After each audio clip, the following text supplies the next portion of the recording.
मंजिल गुरुकुल में आप सभी का स्वागत है। आज हम छत्तीसगढ़ के नगरीय निकाय चुनाव के बारे में पढ़ेंगे। यह मेरा पंचायत संबंधी तीसरा वीडियो है। तो नगरीय निकाय यानी कि नगरीय व्यवस्था जो छत्तीसगढ़ में है, नगर की जो व्यवस्था है उसके बारे में पढ़ेंगे। 1 नवंबर 2000 को और छत्तीसगढ़ का जब गठन हुआ था तो उस समय नगर पंचायत की संख्या 49 थी, नगर पालिका 20 और नगर निगम 6 थे।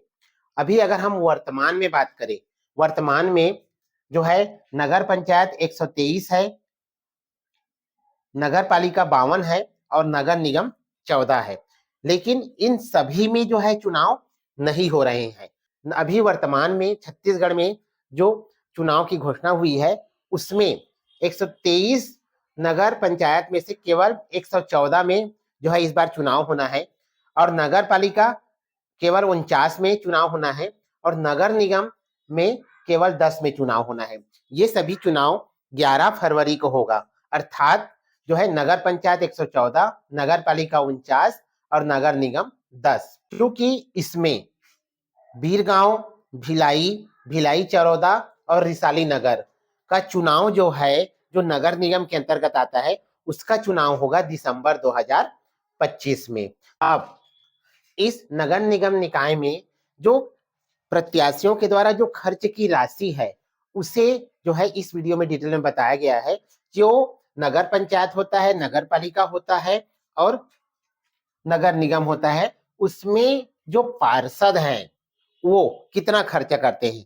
जो पार्षद है, यदि उस नगर पंचायत की जनसंख्या 3 लाख से कम है या 3 लाख से अधिक है, उन दोनों ही कंडीशन में जो पार्षद है वो अधिकतम नगर पंचायत में 75,000 रुपया खर्च करेंगे, नगर पालिका में 2 लाख रुपया तक खर्च करेंगे और यदि नगर निगम है और उसमें 3 लाख से अधिक जनसंख्या है तो 8 लाख रुपए तक खर्च करेंगे और 3 लाख से अगर कम जनसंख्या है तो 5 लाख रुपए तक खर्च करेंगे। यानी कि नगर निगम में जनसंख्या के आधार पर खर्च में कमी और बढ़ोतरी है, बाकी नगर पंचायत और नगर पालिका में जो है दोनों में सेम है। अब आते हैं महापौर या नगर पंचायत का अध्यक्ष, नगर पालिका अध्यक्ष या महापौर का जो खर्च है वो कैसे होगा। अगर नगर पंचायत का अध्यक्ष है वो अधिकतम जो है 6 लाख रुपए तक खर्च कर सकता है। अगर नगर पालिका की जो अध्यक्ष है या महापौर है उसके लिए करेंगे तो 50,000 से कम जनसंख्या है, वहां पर वो 8 लाख रुपए खर्च कर सकता है और 50,000 से अधिक जनसंख्या है उस नगर पालिका का तो वहां पर वो 10 लाख रुपए तक खर्च कर सकता है। इस वीडियो को ध्यान से देखिएगा क्योंकि इसमें बहुत से कंफ्यूजन हो रहे हैं और यहीं से क्वेश्चन उठाता है। अब आते हैं नगर निगम। नगर निगम में महापौर जो है चुनाव लड़ेगा, जो प्रत्याशी होगा वो जो है 3 लाख से अगर कम है नगर निगम की जनसंख्या तो 15 लाख रुपए तक वो अपने चुनाव प्रचार में खर्च कर सकता है। अगर 3 लाख से 5 लाख जनसंख्या के बीच में है नगर निगम में तो अधिकतम प्रत्याशी 20 लाख रुपए तक खर्च कर सकता है। यदि नगर निगम की जनसंख्या 5 लाख से अधिक है तो जो है वो 25 लाख रुपए तक चुनाव में जो है खर्च कर सकता है। तो इस प्रकार से इस वीडियो में मैंने नगर निकाय चुनाव में जो प्रत्याशियों के द्वारा खर्च किए गए अधिकतम राशि के बारे में जानकारी दी गई है।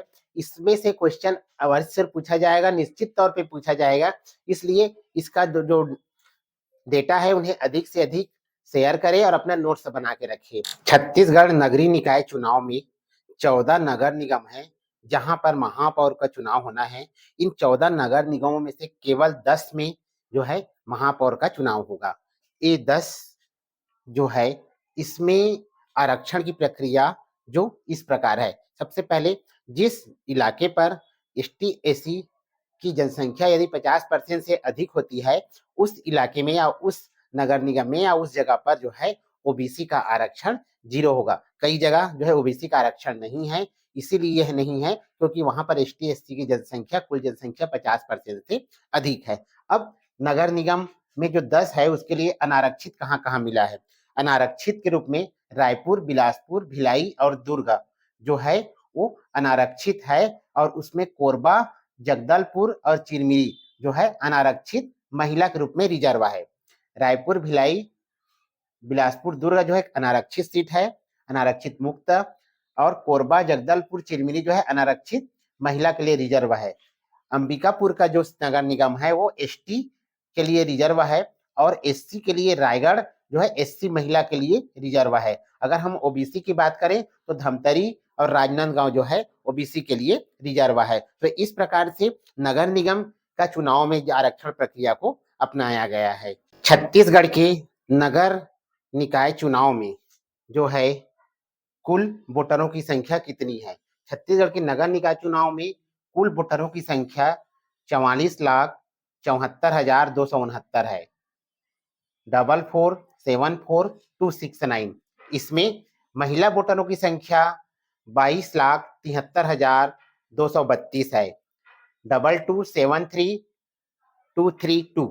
पुरुषों की संख्या 22,05,25 है एवं अन्य वोटरों की संख्या 512 है। और इस प्रकार 44,74,269 जो मतदाता है वो वोट डालेंगे। इसके साथ साथ यहाँ पर उपचुनाव भी हो रहा है। उपचुनाव हो रहा है जिसमें 16,181 मतदाता वोट डालेंगे। आपको बता दूं कि नगर निकाय चुनाव के लिए कुल मतदान केंद्रों की संख्या 5,970 है, और जो उपचुनाव के लिए मतदान केंद्रों की संख्या वो 22 है। इनमें संवेदनशील मतदान केंद्रों की संख्या 1,531 है और अति संवेदनशील मतदान केंद्रों की संख्या 132 है। तो इस प्रकार से जो है नगरीय निकाय चुनाव में भी महिला वोटरों की संख्या जो है पुरुष वोटरों की संख्या से अधिक है।